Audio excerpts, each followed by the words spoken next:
Assalamualaikum warahmatullahi wabarakatuh.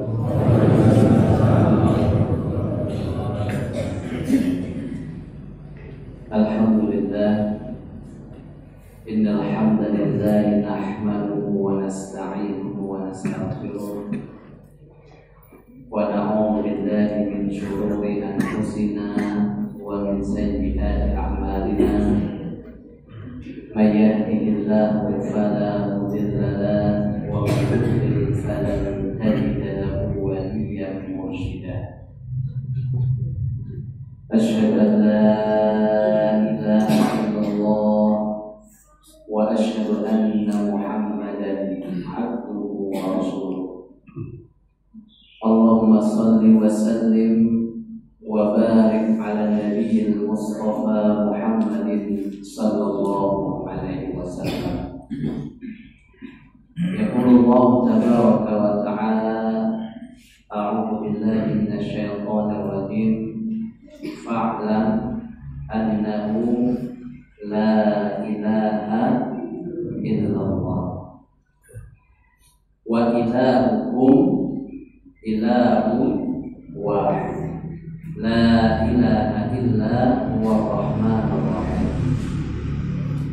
Yang kami hormati para ustaz dan ustazah, para kiai, yang kami hormati pengurus masjid, bapak ibu, adik-adik yang dimuliakan oleh Allah Subhanahu wa Ta'ala.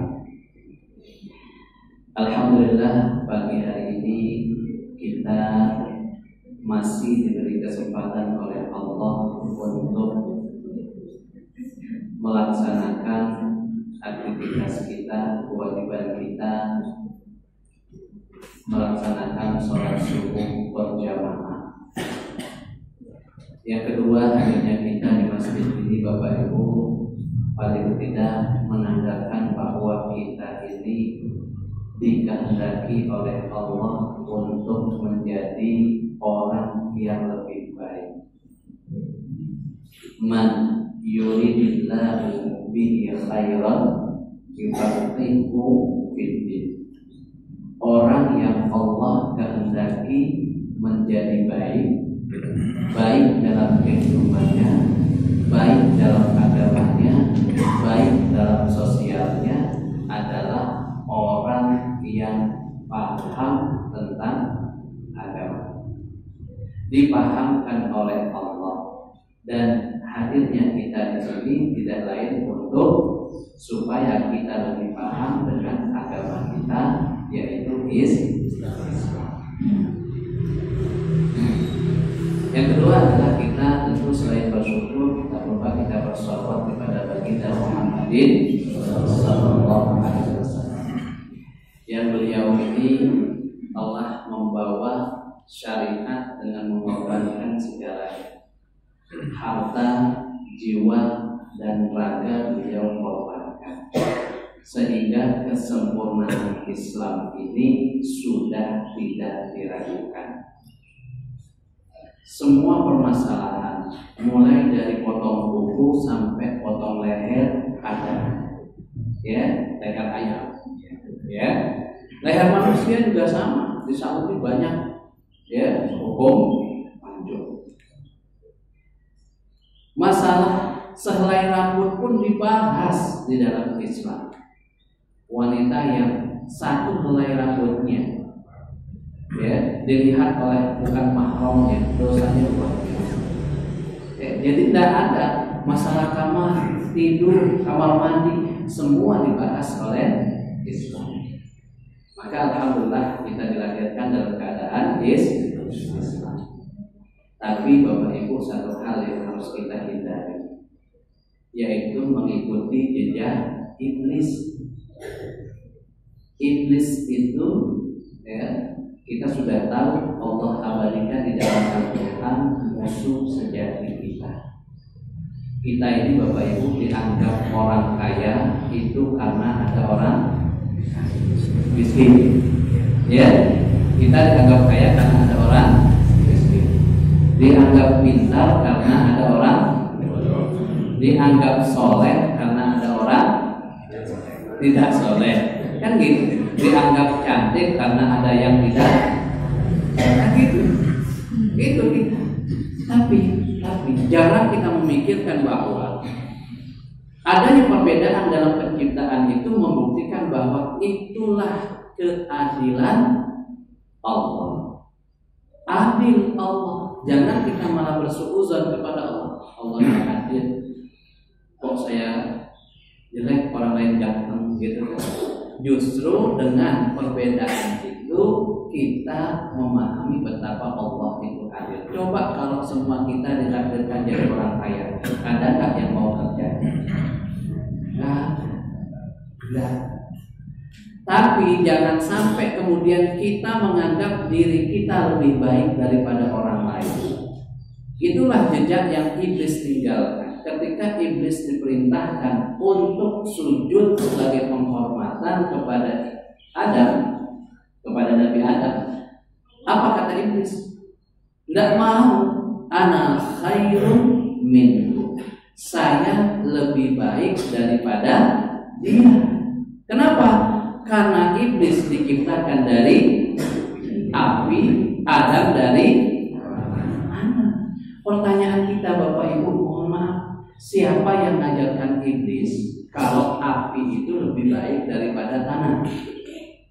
Ada nggak yang mengajarkan? Allah tidak mengajarkan.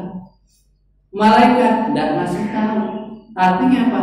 Iblis memutuskan, ya, menyimpulkan bahwa dia lebih baik. Ya, padahal standar yang lebih baik itu apa?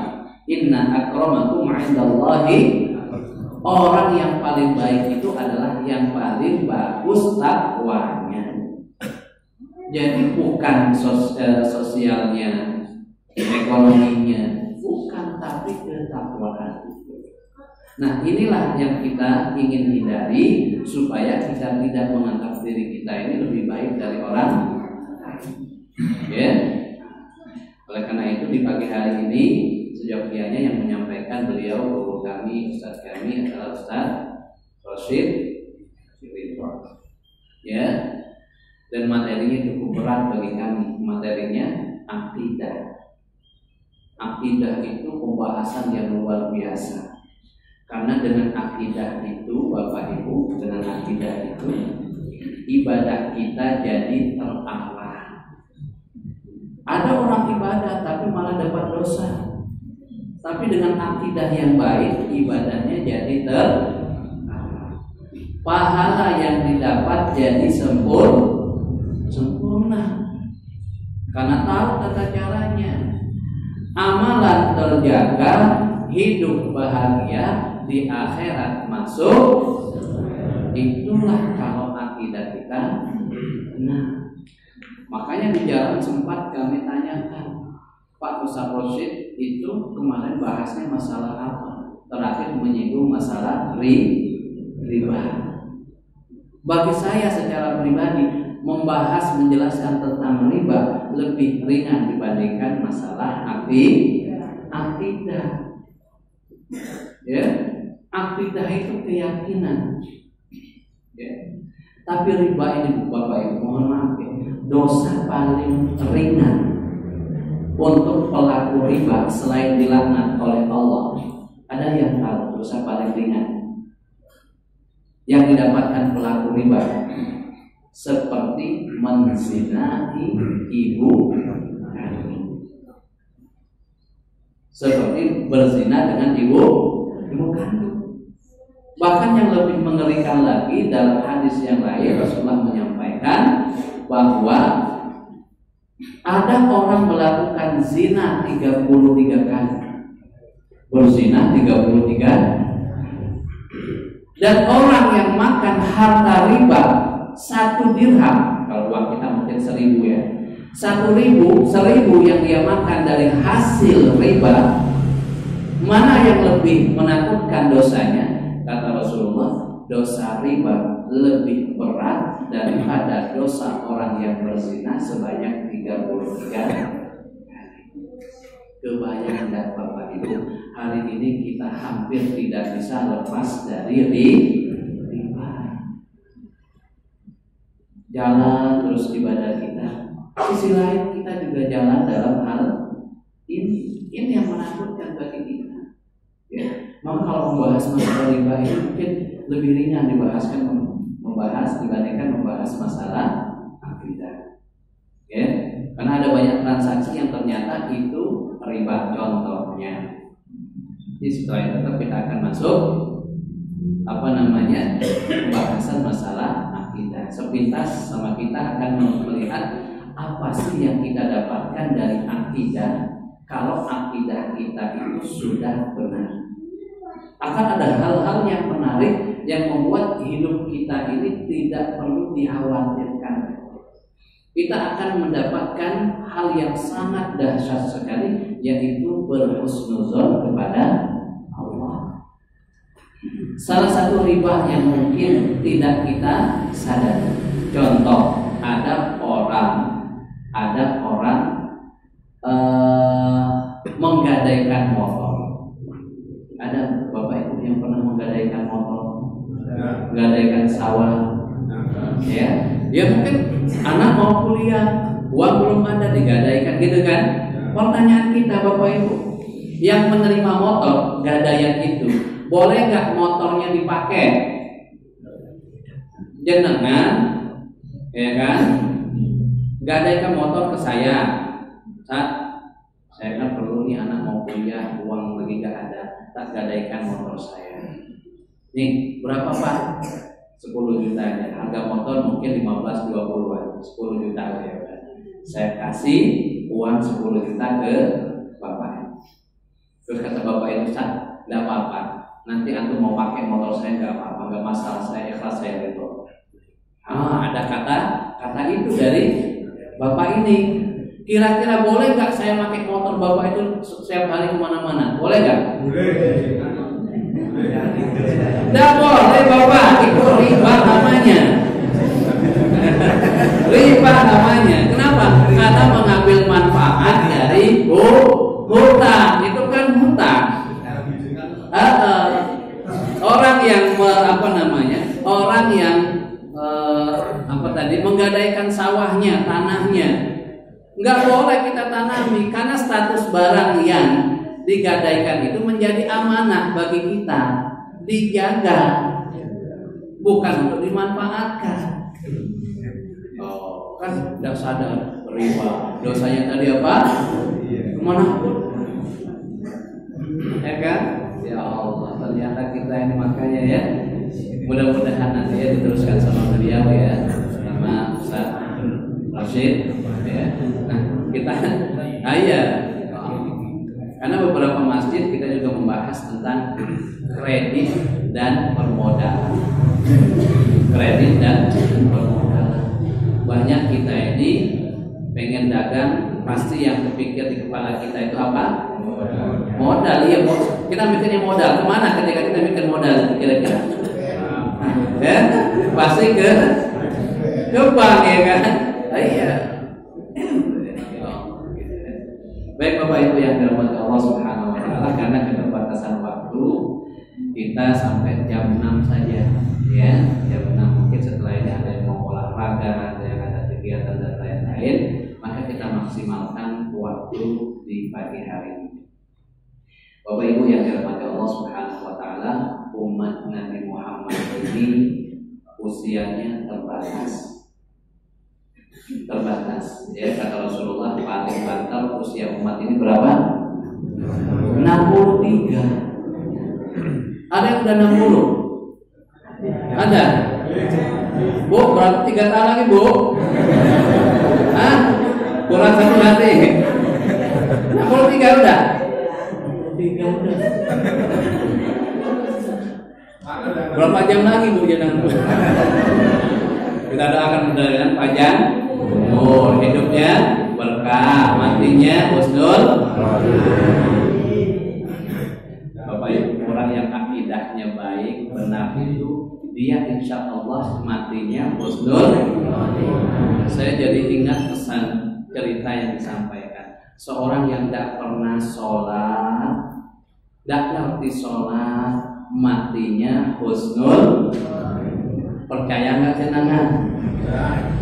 Nggak bisa sholat, bukan nggak sholat, nggak bisa sholat, tapi meninggalnya husnul. Percaya apa enggak? Iya, yang menentukan itu Allah. Jadi di balik itu ternyata setiap hari dia ini melakukan kebaikan yang mungkin bagi orang lain dianggap kecil. Kisah itu bermula, ini masih kita kaitkan nanti dengan akibat. Ada tetangganya yang mimpi apa? Mimpinya itu dia disuruh umroh. Ini yang mimpi kebenaran orang kaya tetangganya, tapi disuruh mengajak orang yang tidak sholat. Yo, jangan mau nggak? Mimpi malam berikutnya mimpi lagi, mimpinya sama, disuruh umroh tapi disuruh bawa orang yang tidak sholat. Karena mimpi berulang-ulang, akhirnya datang ke ustaz, konsultasi ke ustaz. Mau nanya, ini kira-kira maknanya apa? Saya kok mimpi berkali-kali saya disuruh umroh, Ustaz. Bagus kata Ustaznya. Bagus, tapi masalahnya Ustaz, saya disuruh ngajak pulang. Lah kenapa? Pulang itu nggak bisa sholat, nggak pernah sholat. Gitu. Ya, gini aja kata Ustaznya. Kalau kamu mimpi sekali lagi, mimpinya sama, tunaikan. Nggak apa-apa, kamu berangkat aja orang itu. Ternyata Bapak Ibu benar. Mimpi lagi, akhirnya dia sampaikan ke orang yang nggak sholat tadi, Mas, jangan mau umroh nggak? Karena dia nggak sholat takut. Aduh Mas, saya nggak ngerti sholat, gimana mau umroh? Nggak apa-apa. Jangan tak ajari sholat, diajari belajar sampai 1 hari full 5 waktu dia enggak meninggalkan sholat terus. Nanti kalau kamu sudah siap, kata yang mau ngajak umroh, kabarin saya, kita berangkat bareng-bareng. Sampai suatu hari dia merasa siap, sholatnya sudah baik, dia sampaikan, Mas, aku udah siap berangkat. Singkat kata diurus semuanya, dari visa, dari paspor, semua berangkat sampai selesai aktivitas umroh, waktunya pulang. Sebelum pulang kan tawaf wada tuh. Setelah tawaf minta izin dulu dia yang tidak sholat tadi itu. Saya izin dulu mau sholat 2 rakaat karena saya tidak tahu kapan lagi balik ke sini. Orang tidak mampu juga. Kalau mampu meski dia sudah berangkat. Sholat Bapak Ibu 2 rakaat, Allahu Akbar di depan Ka'bah tuh sholatnya. Sujud terakhir daftar umpan mening. Ya Allah, kebayang. Yang ngajaknya ini bingung bercampur bahagia, bingung nanti ngomong ke istri gimana. Kok ya saya ngajak malah nggak balik-balik selamanya. Bahagianya kenapa? Karena dia melihat, membandingkan dia dan dirinya. Dia sholat baru beberapa bulan, baru beberapa pekan, sudah meninggalnya dalam keadaan sujud dan di Ka'bah. Pulang, ditanyakan kepada istrinya, Bu, mohon maaf setelah menceritakan bagaimana proses kematiannya. Istrinya senang, bahagia, tapi juga sedih, tidak dipungkiri. Terus ditanya, Bu, saya yakin kalau proses kematian ini tidak mungkin terjadi begitu saja. Meski ada amalan yang tidak pernah dia tinggalkan. Dia sendiri cerita, oh iya mah. Jadi suamiku tuh, almarhum suamiku tuh, walaupun tidak sholat, satu hal yang dia tidak pernah tinggalkan, yaitu pagi sore dia bawa makanan untuk ngasih janda tua yang miskin di pojokan situ. Setiap kali dikasih makanan, janda tua itu bilang apa? Mendoakan kepada Allah, mudah-mudahan kamu mati husnul. Ya Allah, ya, membayar kematian husnul khotimah dengan makanan pagi sore. Maka jangan menganggap remeh doa. jangan dianggap remeh. Maka di sini kita paham, innallaha qasamal a'mala kama qasamal arzaq. Allah itu membagi-bagi potensi amal kita sebagaimana Allah membagi-bagi rezeki.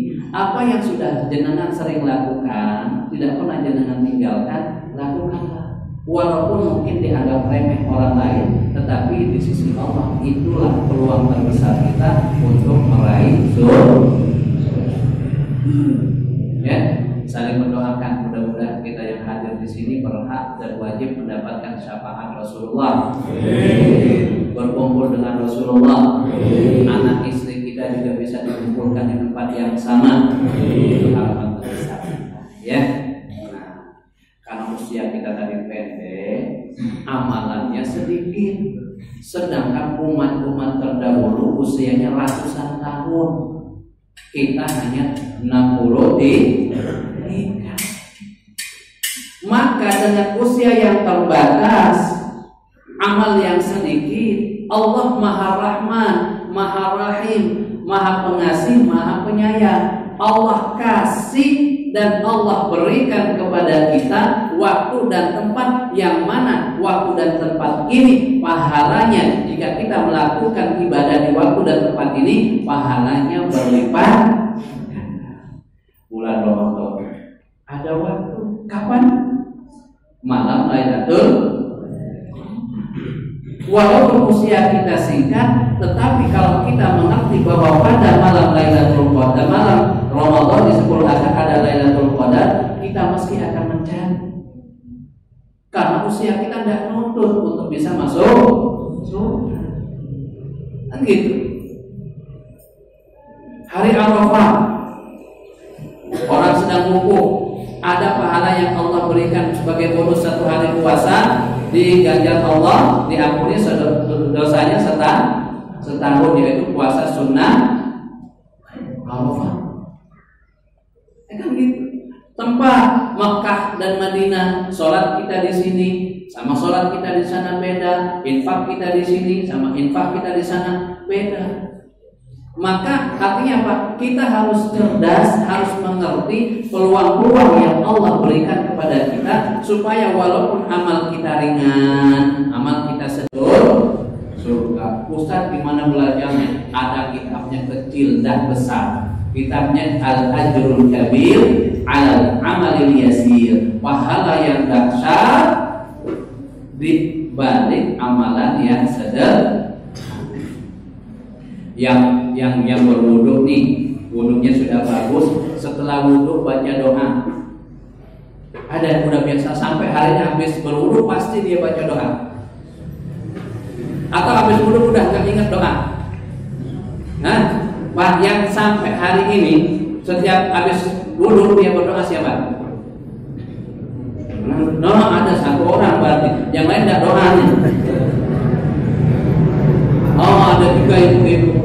Kenapa ini penting kita sampaikan? Karena hadis Rasulullah, Umar menceritakan bahwa orang yang berwudu menyempurnakan wudunya, kemudian setelah dia berwudu dia berdoa, doa wudu apa?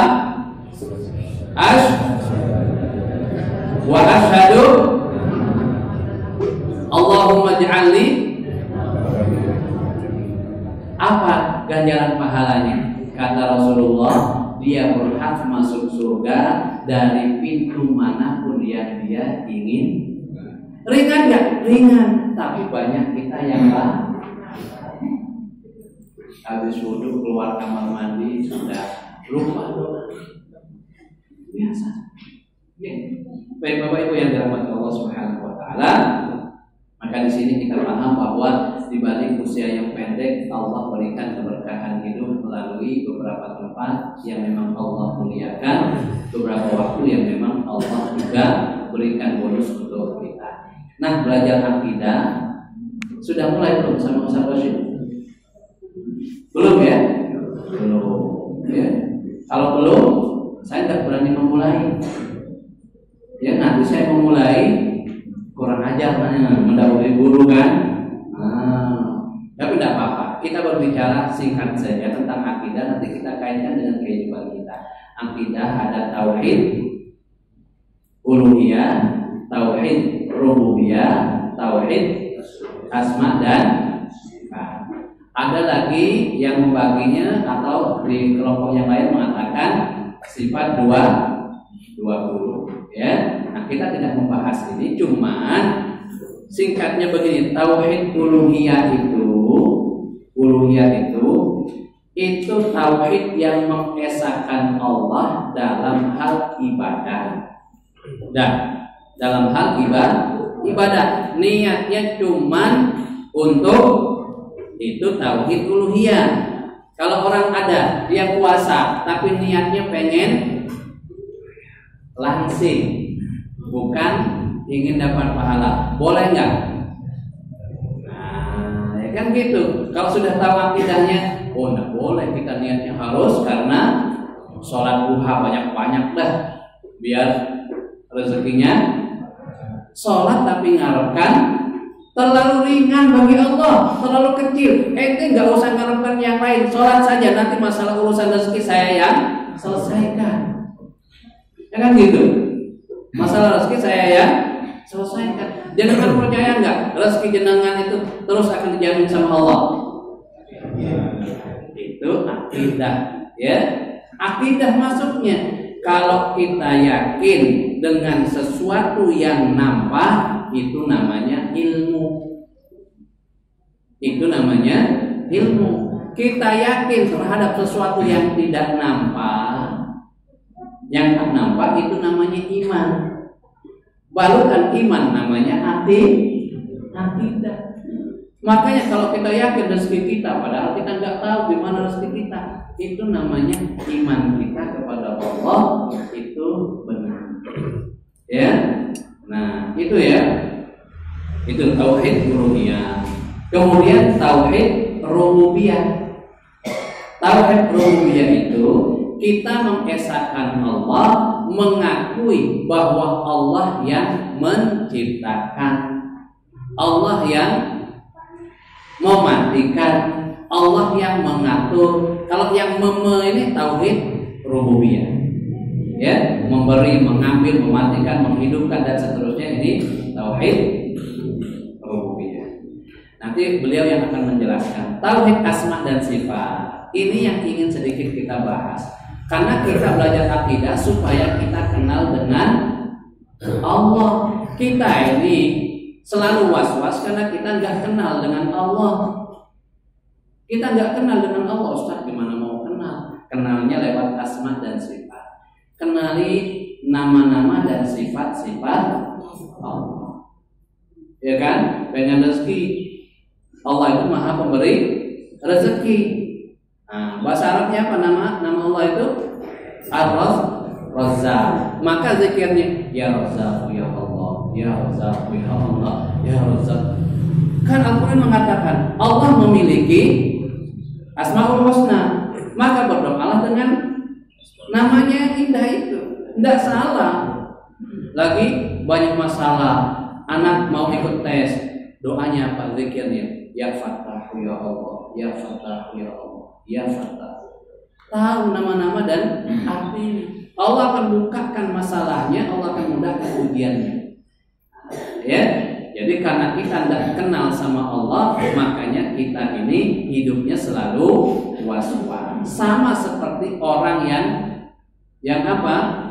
Yang melakukan hal, ya misalkan mohon maaf ya, kalau kita berbicara tentang kredit ini kan hutang, betul? Ya kan, kita terima barang, kita bayar nanti, namanya hutang. Dulu kalau orang bicara tentang kredit itu selalu terbesit di kepalanya adalah orang miskin, ya kan? Karena mau beli cash nggak bisa. Dulu. Tapi sekarang kebalik. Yang banyak punya cicilan itu orang miskin nggak mau nyicil, takut, ya kan? Semakin banyak, semakin besar gajinya, semakin banyak pula cicil. Jangan nggak percaya, pergi aja ke orang-orang kaya, tanya punya cicilan nggak? Ya kan, baru jangan bilang alhamdulillah walaupun rumah gini nggak punya cicilan. Iya, jangan dikira juga saya mau ustaz-ustaz yang mobilnya bagus mungkin ya. ada dua kemungkinan. Kalau nggak dikasih orang, dia nyicil. Iya, ya kan? Iya.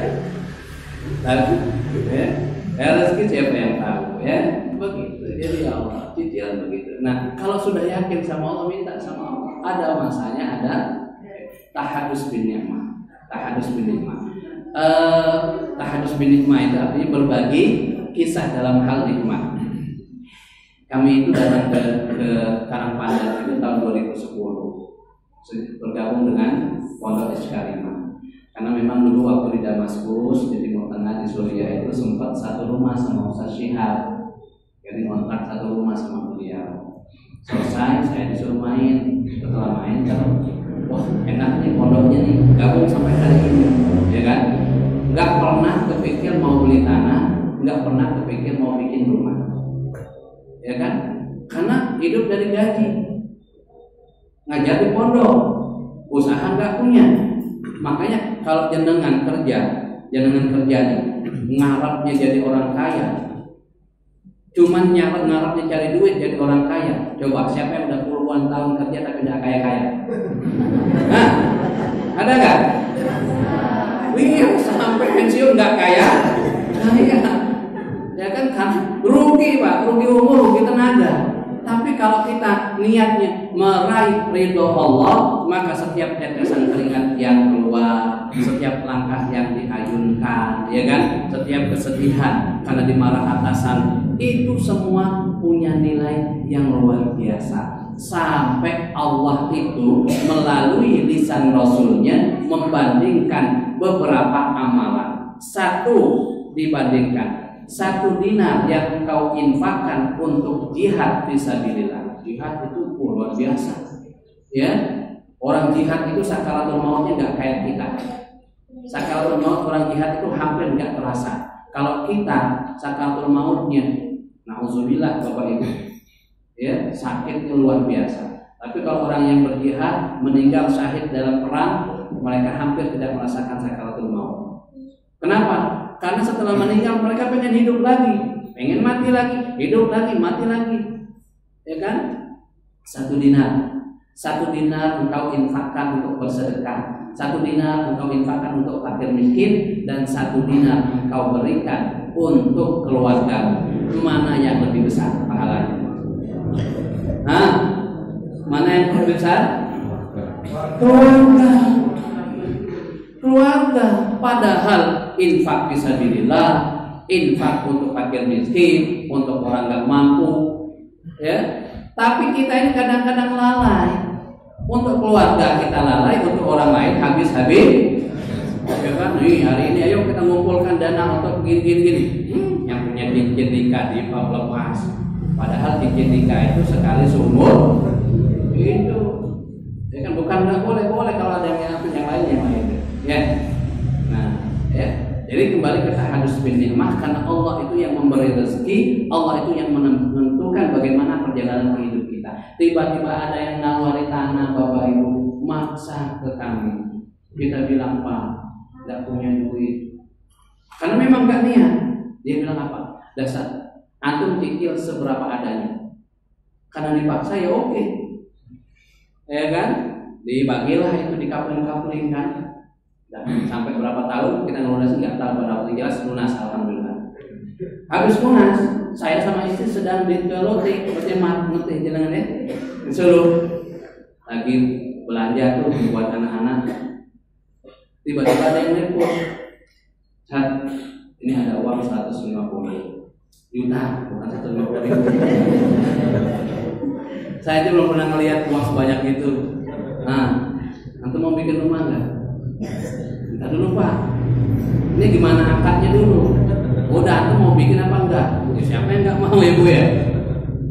Ya udah, nanti saya ngobrolkan sama istri dulu. Ngobrol di roti itu aja, kita ngobrol. Ya kan? Ya udah, kita putus enggak apa-apa. Tapi harus tahu angkatnya dulu. Nanti sama apa prosesnya? Antum cicil seberapa antum mampu. Antum untuk kamu, ya. Ustaz cicil saja seberapa Ustaz mampu. Ya udah. Jadi rumah itu nerima kunci 150 ya, digarap 4 bulan. 4 bulan, 5 bulan selesai pindah ke kita. Baru 1 kali cicil Pak, sekitar 15 jutaan. Yang punya duit kata Pak Ustadz udah lunas. Alhamdulillah. Alhamdulillah. Allah yang atur Bapak Ibu. Dan itu mungkin bukan amal saya. Mungkin ada doa tadi, doa orang tua, doa teman kita, doa murid kita, ya Allah. Itu Bapak Ibu yang sering kita lupa. Makanya setiap kali habis melakukan kebaikan, jangan lupa ngasih orang. Doakan saya. Coba kita jarang ngasih ke anak kita. Ini kan masuk wilayah kota sudah ya, mau menuju kota. Coba anak sebelum berangkat dibekali Bu 1.000, saya sampai merinding menceritakan. 1.000 saja atau 2.000. Nah, nanti kalau ketemu tukang sapu kasih ya, atau makan. Tapi kamu sekaligus minta tolong doa sama dia. Ada nggak yang pesan tiap hari begitu? Pengennya masuk? Iya.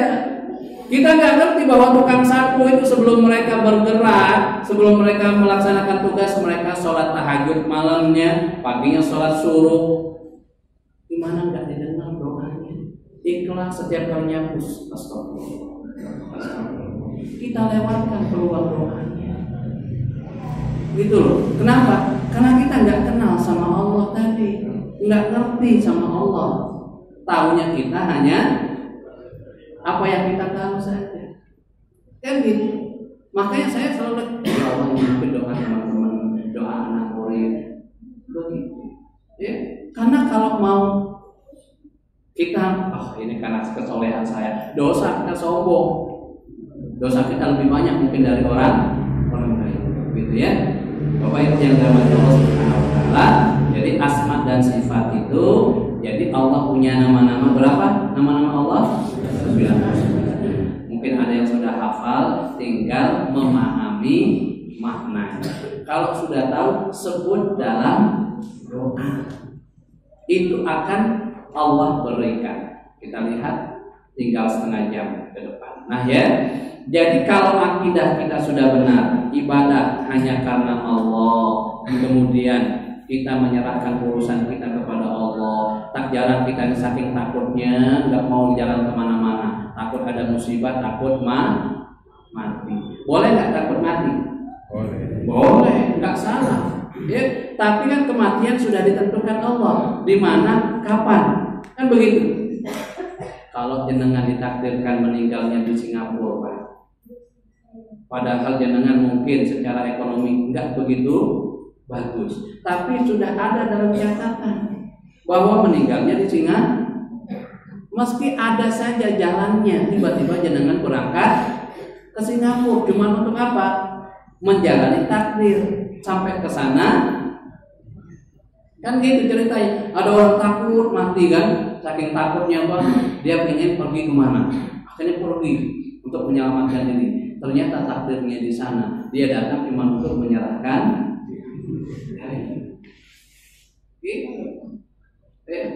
Allahumma shalli ala sayyidina. Jadi akidah yang benar itu melahirkan husnuzon kepada Allah. Husnuzon itu apa? Berbaik sangka. Saya bacakan hadisnya supaya tidak salah. Yaqulullah ta'ala, artinya hadisnya hadis qudsi. Allah berfirman, ana 'inda dhanni 'abdi bi. Saya itu kata Allah tergantung dan sesuai dengan prasangka hamba-hamba. Kalau jenengan bilang begini, saya kayak nggak bakat dan nggak ada tanda-tanda jadi orang kaya. Inti bersuzon kepada Allah, jadi benar. Makanya nggak kaya, ya kan? Kenapa? Karena kita bersuzon, berburuk sangka kepada Allah, menghakimi masa depan kita nggak selamanya nggak pernah berubah. Wah, anakku kaya, nggak bakalan sama kayak orang. Benar, karena kita suzon kepada Allah. Akidah yang baik itu selalu berhusnuzon. Bahkan dalam masalah rezeki. Ya, siapa yang merasa kaya? Ada nggak yang merasa kaya? Nggak ada. Yang merasa miskin? Iya. Orang Indonesia itu begitu. Kalau kondangan kondangan bahasa kami itu walimahan. Bahasa Palembang kondangan. Mau kemana? Pergi kondangan, pergi walimahan. Kalau ada acara walimahan, semua masyarakat jadi orang kaya, gelang cincin keluar semua. Begitu ada bantuan pemerintah, semua jadi orang miskin. Ya gitu ya. Iya. Ya Allah ya. Begitu. Bahkan para pejabat-pejabat pun ya keluarganya yang dekat itu didaftarkan jadi miskin, berhak menerima enggak. Iya.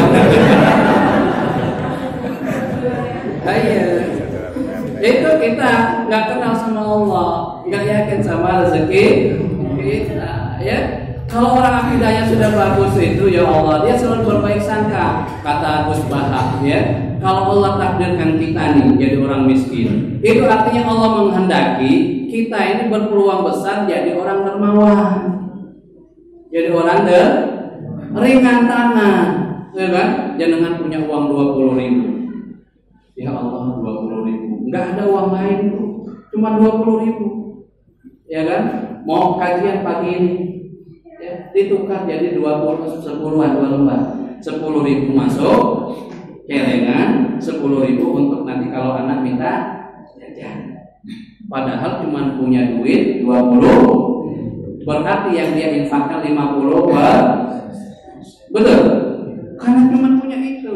Atau di kampung dia dengan punya 2 ekor ayam, diminta 1, punya itu saja. Ya, ih bagus banget ayamnya nih.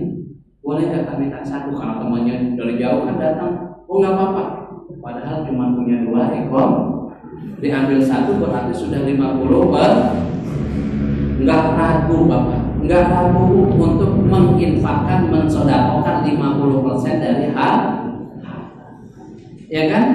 Nah coba kalau jangan jadi orang kaya, ada yang punya uang 20 juta, banyak ya. Ya. Amin ya. Iya. Masa kalah sama orang miskin? Orang miskin 50% harta yang diinfakkan. Jangan siap nggak 50% dari 20 juta. Mikirnya lama. 20 juta 50% berarti 10 juta. Betul. Kadang-kadang belum punya duit saja mikirnya lama. Padahal tidak punya duit 20 juta mikir. Makanya kita bersyukur. Iya, ketika kita jadi orang kaya, belum tentu kita punya kesempatan besar untuk menjadi orang dermawan seperti orang miskin. Bahkan ketika dia sudah nggak punya apa-apa, ini lagi bangun masjid, dia infakkan tenaganya. Pak, saya nggak punya uang buat semen, buat bata, tapi saya punya tenaga. Jangan jadi orang kaya, diminta sumbangan, cuman 2 sak semen ngasihnya 50.000, udah merasa beli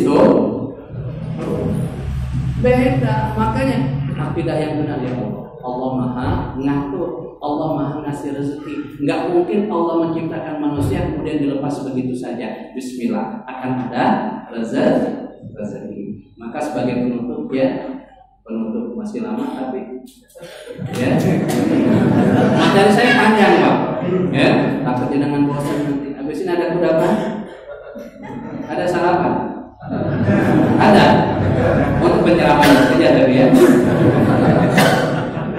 Kalau ada agak lama dikit Pak, kalau ada saya mau pulang. Bapak yang jemput tadi ada sarapan? Enggak ya, karena saya yakin kalau memang ada kata Allah ya ada. Ya kan? Kalau nggak ada ya Allah, panitianya keterlaluan. Dijemput sebelum subuh sampai sini nggak ada sarapan itu ya. Tapi jangan diambil hati biasa ya, nggak apa-apa. Ini konsepnya rezeki masalahnya ya.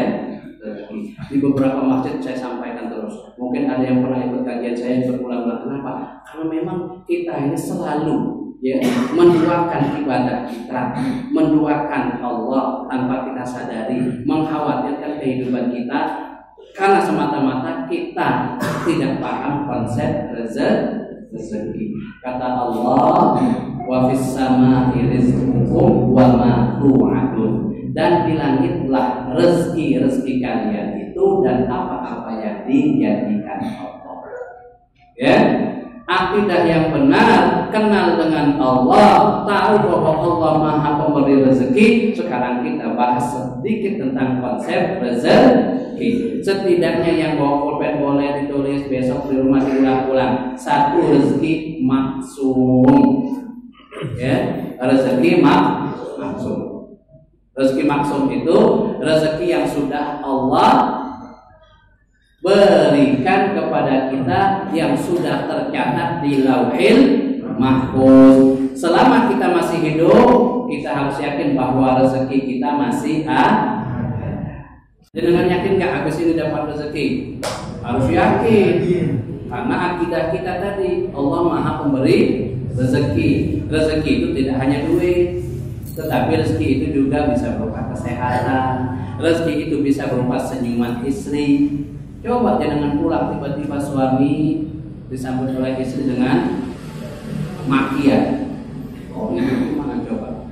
Nah, jadi selama kita hidup, rezeki kita tidak akan habis. Contoh begini untuk lebih memahami. Jadi ini orang hidupnya pas-pasan juga, karena dia punya sumur, tapi sumurnya udah tua, udah akhirnya diperbaiki, diperbaiki sumurnya. Diperbaiki, ketika memperbaiki sumur jatuh. Setelah jatuh ternyata batu yang buat memperbaiki sumur juga ikut jatuh. Orang yang melihatnya sudah berucap inna, artinya secara kasat mata sebuah itu meninggal. Ternyata nggak lama ada teriakan, tolong, belum mati bu. Ngelihatnya sudah menakutkan, dikeluarkan, ditarik, pokoknya gimana caranya udah mengap-mengap saja dia karena lagi mengap-mengap. Orang kan pada penasaran, pengen tahu gimana sih kok kamu bisa selamat ya, padahal jatuhnya sudah menakutkan. Dia bilang entah dulu, aku tak minum dulu, kan dia habis ininya. Dikasih minum, tapi subhanallah, masya Allah, biasa minum air putih, hari itu minumnya dikasih, dan yang ngasih tetangganya nih Pak, minum dulu susu, habis segelas susu, dia merasa agak sehatan, agak segeran. Sekarang tak ceritakan, sini, dia pengen menceritakan gimana proses dia jatuh. Berdirilah dia di pinggir sumur. Jadi begini ceritanya, baru mau menceritakan jatuh yang kedua ternyata ya Allah Bapak Ibu, Allah kasih dia 10 menit itu, baru saya ngomong minum sudah datang, masya Allah, kalau tak minum kan benar kan, tergantung berantakan apa ada.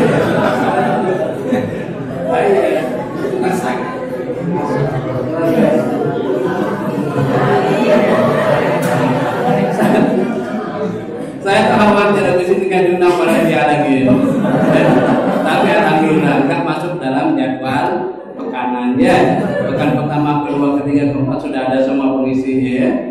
Paling nggak saya sekali ini nggak apa-apa, biar panitia tersinggung ya nggak apa-apa. Nggak balik lagi ya kan? Ya Allah.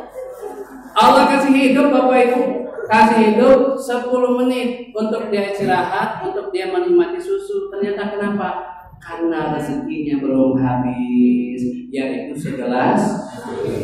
Kata Allah, kamu jangan mandi dulu hambaku, karena rezekimu belum selesai, yaitu segelas susu. Begitu susu diminum habis, kata Allah, rezekimu sudah selesai, habis, waktunya kau kembali, jatuh lagi, meninggal.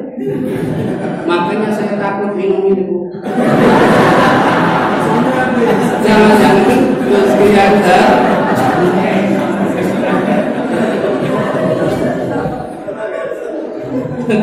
kira-kira diminum gak ini nanti?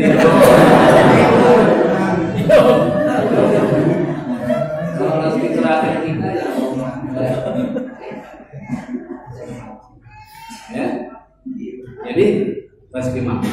Biar apa? Biar kita itu enggak, ya Allah, sudah kerja bertahun-tahun enggak kaya-kaya, ada orang yang enggak kerja kok rezekinya ringan. Allah sudah atur semuanya. Ya, rezeki masuk. Itu yang pertama. Ya. Yang kedua nih, akidah yang benar itu dia enggak yakin, enggak ragu tentang rezekinya, ya. Ya. Rezeki apa? Rezeki mamluk. Rezeki mamluk. Rezeki mamluk, rezeki yang dimiliki, artinya mamluk itu ya, rezeki yang dimiliki. Tapi Bapak Ibu, rezeki yang kita miliki, yang kita hasilkan dari kerja, yang sudah kita beli berupa makanan, itu belum tentu yang menikmati kita. Ada banyak orang kaya dari bujang dia kerja, setelah nikah tetap kerja, mengumpulkan uang banyak, ya kan? Belum sempat nikmati, bahkan saking sibuknya Bapak Ibu karena dia bisnis jualan yang rame-ramenya di hari Sabtu dan Ahad, istrinya bilang sama anaknya, Pak, Bu, kita jalan-jalan no hari Sabtu ke Tawangmangu kemana. Sabtu Ahad itu rame-ramenya toko kita. Kalau kita nggak buka rugi sekian juta loh. Waktu adalah time is money. Iya, kebayang nggak Pak? Sedih anak istri, ya Allah, melihat para petani, kata istri, Pak, yuk jalan sana, kita beli bakso. Ayo, bahagian mana? Iya, coba, uang sudah banyak, jalan sama istri saja susah, belum sempat menikmati, kata Allah itu harus kembali. Istri masih muda, cantik, banyak duit. Suaminya mati, istri dikawinin, dinikahi orang lah, rezekinya dimakan orang lah. Jangan mau kan? Usia habis, ya kan, istri cantik, udah nyari duit banyak-banyak, kumpul, rumah sudah bagus, mobil sudah banyak, ya kan, yang nikmatinya sopir. Kan istrinya nikah sama ada model kita itu cuman dititipi sama Allah.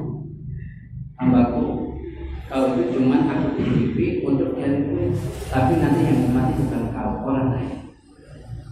Maka sebelum itu terjadi, begitu kita punya harta, nikmati, ya, nikmati. Dan orang yang paling berhak menikmati harta itu adalah siapa, Bu? Keluarga yang paling berhak. Sedekah infak itu harus dimulai dari orang yang paling.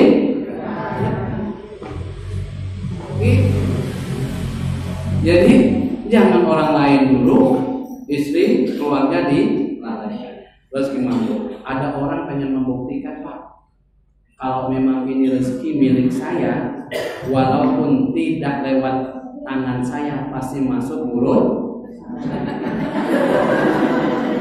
Tak ingin minum dulu ya.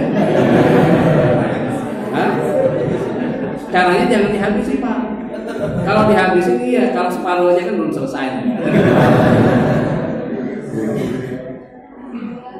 Makanya Bu, jadi kalau ada tamu dia minumnya nggak habis, jangan dipaksa.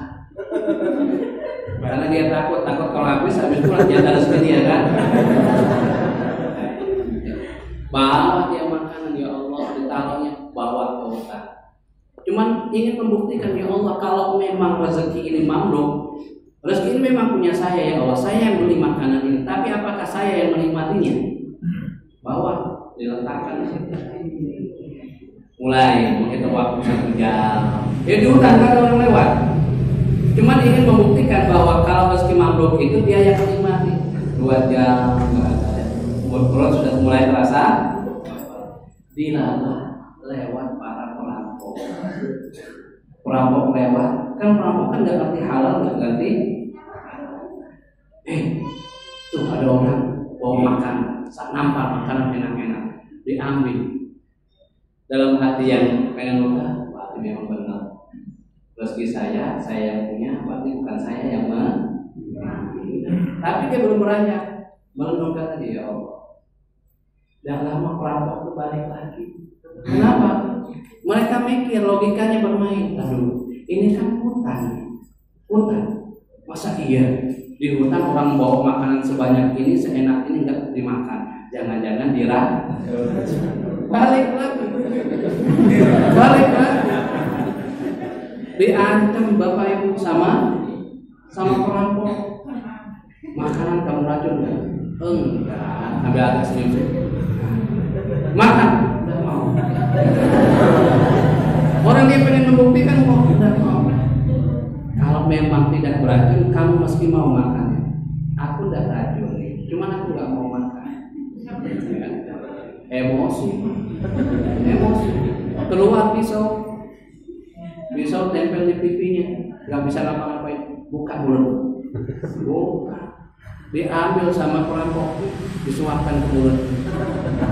Habis itu dia ketawa sambil ngunyah. Kamu nggak ada takutnya sama aku. Lah kenapa saya takut?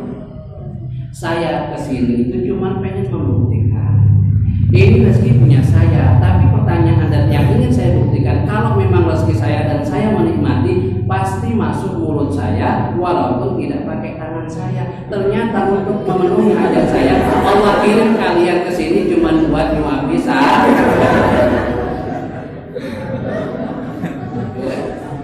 Begitu. Jangan pernah sakit ya. Yang nyuapi siapa? Yang punya istri ya istri, yang punya suami ya suami. Makanya jangan diduakan, ya Bu ya. Ibu-ibu itu kita setia semua Pak. Kita sakit apapun itu, ya. Kalau kita ya Allah istri kita sakit, ya. Kalau ada orang lain yang nunggu. Kalau istri kita enggak, ya. Bahkan dia sakit saja pura-pura ada sakit supaya kita bisa makan enak, ya kan? Gitu Bu ya. Rezeki mau. Makanya kalau ada orang yang punya villa, ada yang punya villa di sana tahun lalu. Kan orang kaya semua katanya tadi. Nah, villanya itu dimanfaatkan. Jangan datang ke sana satu ahad saja. Hari libur itu gunakan buat kajian. Karena sekaya apapun kita ini jadi orang kaya, ya kan? Orang soleh, tapi tetap Bapak Ibu, kekayaan kita itu kita gunakan semuanya untuk dakwah, untuk fisabilillah. Tetap kita masuk surga itu 500 tahun setelah orang miskin. Enaknya dia kaya ya. Makanya Abdurrahman bin Auf nangis terus. Kenapa? Dia pengen miskin, hartanya dizakatkan terus. Hampir tidak ada orang yang tidak menikmati kekayaan Abdurrahman bin Auf. Di Madinah itu, siapa yang perlu duit? Kasih. Ya memang. Tapi punya pinjamin. Hampir nggak ada yang nggak menikmati kekayaannya. Tapi malah semakin kaya Pak. Nangis. Kenapa? Karena tahu sabda Rasulullah, orang yang kaya itu masuk surganya 500 tahun setelah orang miskin. Beruntunglah orang yang miskin masuk duluan, ya kan? Masuk dulu. Makanya Ustaz, saya kan nikah 2 kali Ustaz. Yang pertama meninggal suami saya, ya kan, orang miskin, soleh pula Ustaz. Saya nikah lagi orang kaya Ustaz, soleh juga. Nanti di surga saya sama siapa? Sama yang kedua 500 tahun Ustaz saya nunggu ngantar masuk surga. Kenapa? Suami pertama masuk 500 tahun duluan. Mau sama siapa Bu? Yang pertama apa yang kedua? Hah? Yang pertama, lah ngapain dia nikah lagi? Yang kedua, nggak percaya sama yang pertama. Nanti kalau yang model begitu dia disuruh milih, ya, milih mau yang pertama atau yang. Kalau kita Pak udah disiapin Pak, ya, iya 200 bidadari. Benar, bidadari pertama cantik, ketemu lagi, yang kedua lebih cantik lagi, ketiga lebih cantik lagi. Setiap kali yang ditemui setelahnya meski lebih. Terakhir Pak, ketemu yang terakhir setelah 200 bidadari, ada lagi ternyata yang lebih cantik lagi dibandingkan 200 bidadari. Akhirnya dia tanya, kamu siapa? Kata wanita ini, masa nggak kenal aku Mas? Tenanan, jenengan siapa? Beneran yang kenal sama saya mas? Ya di bawah ya, di akhirat kalau jenengan masuk surga, jenengan itu lebih cantik dari bidadari. Sekarang jenengan itu kan sedang apa? Bukan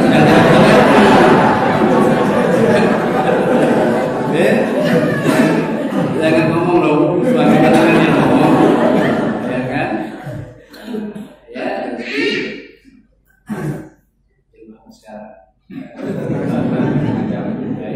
Namanya tadi ya, Allahumma sholli ala sayyidina. Ya, jadi tidak yang kedua rezeki apa tadi? Mam. Yang ketiga rezeki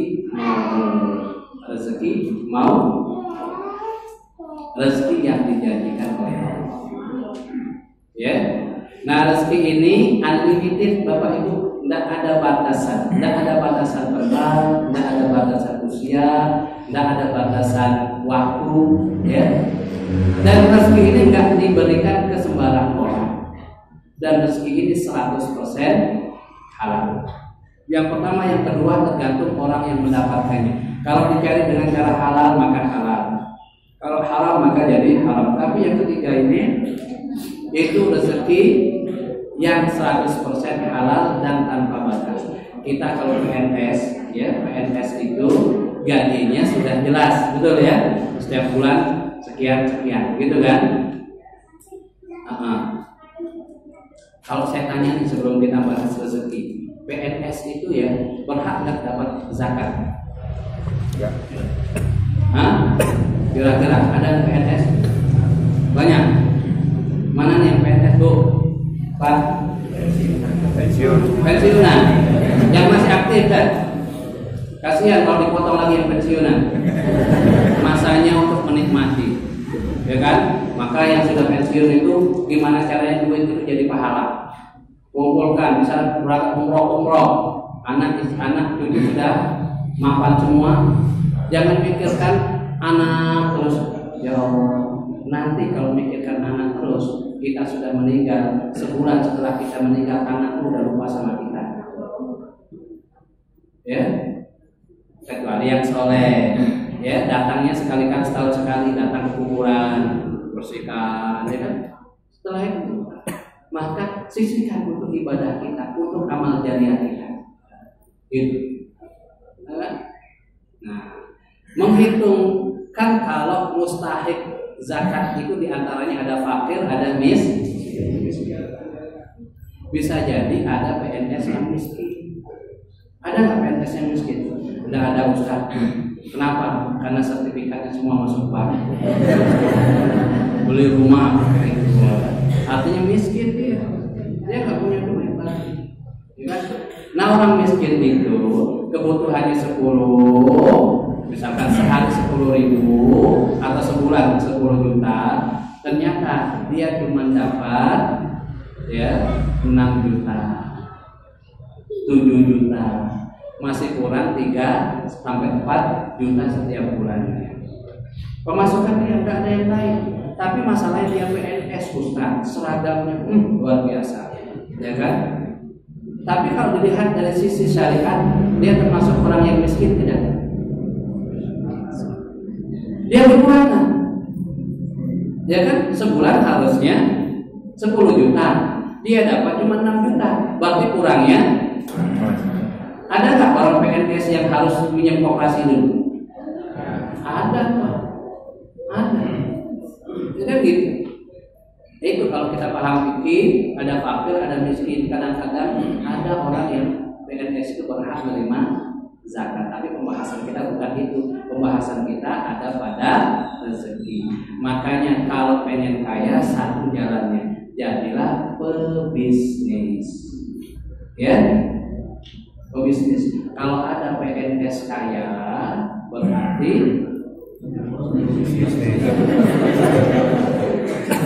tenang, dia nggak punya usaha lain nih, nggak punya usaha lain, cuman PNS saja. Kaya apa? Bisa nggak? Bisa. Gimana caranya?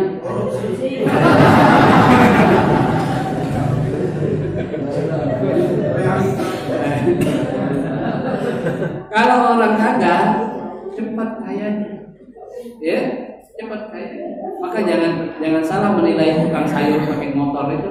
Kadang-kadang sampai sini ya, rata-rata rumah bagus-bagus. Ya, bandingkan kita yang beli itu rumahnya lebih bagus.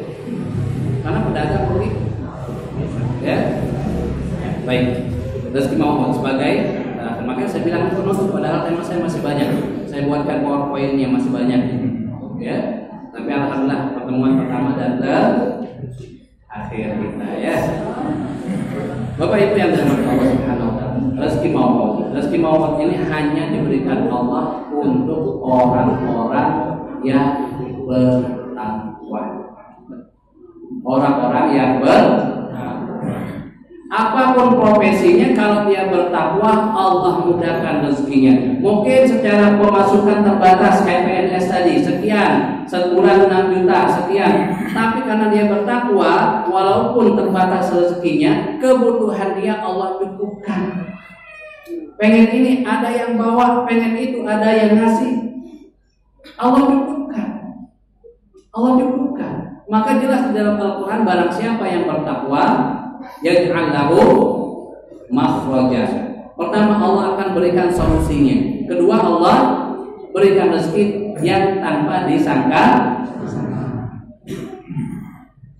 Sayyidah Maryam, ya, itu nggak kerja, tapi ketakwaannya tidak diragukan. Sekali angkat tangan, turun 2 dari langit. Turun 2 dari langit. Karena ketakwaan.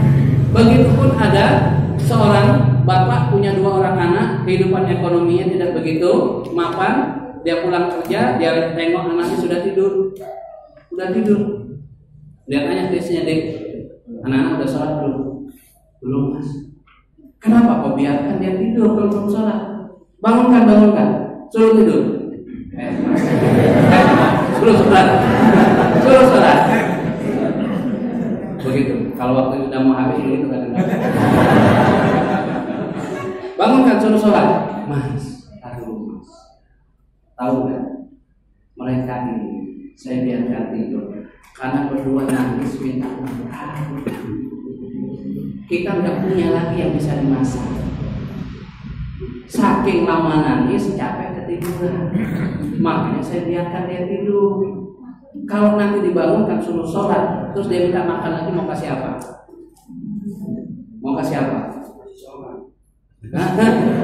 Tapi begitu kalau akidah sudah benar, suaminya bilang bangunkan.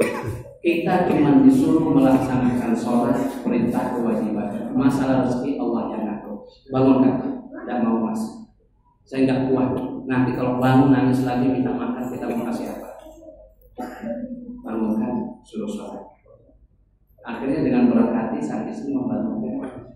Ayo bangun, sholat dulu. Berdua, belum selesai sholat, tiba-tiba pintu rumahnya ditutup. Assalamualaikum warahmatullahi wabarakatuh. Dibuka, ada orang bajunya rapi, bawa makanan. Kaget suaminya. Jangan nggak salah alamat. Udah. Kenapa? Ini makanan membuat bapak. Anaknya belum selesai sholat. Aduh. Saya ini kan pebisnis. Saya ngajak teman saya ke rumah, ngobrol tentang bisnis. Istri saya di belakang masak.